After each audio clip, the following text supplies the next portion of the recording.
નમસ્તે મિત્રો, આપનું સ્વાગત છે અમારા નવા વિડીયોમાં। આજે અમે ભોલેનાથના શિવલિંગ પર શું ચડાવવાથી શું ફાયદા થાય તેના વિશે ચર્ચા કરીશું। જો તમે ભોલેનાથના ભક્ત છો તો આ વાતો તમારા માટે મહત્વપૂર્ણ છે। શિવલિંગ પર કાચા ચોખા ચઢાવવાથી ધન સંપત્તિ મળે છે। દૂધ ચઢાવવાથી લાંબા સમયથી ચાલતી પરેશાની દૂર થાય છે। દૂધમાં ખાંડ મિલાવીને ચઢાવવાથી બાળકોનું મસ્તિષ્ક તેજ થાય છે। શિવલિંગ પર શેરડીનો રસ ચઢાવવાથી બધા સાંસારિક સુખો મળે છે। શિવલિંગ પર ઘઉં ચઢાવવાથી યોગ્ય પુત્ર મળે છે। તલ ચઢાવવાથી બધા પાપોનો નાશ થાય છે।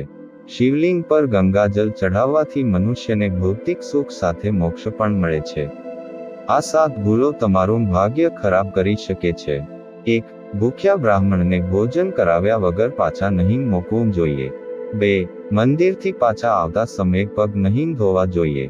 3. શવયાત્રામાં જતા સમયે આગળ નહીં નીકળવું જોઈએ। 4.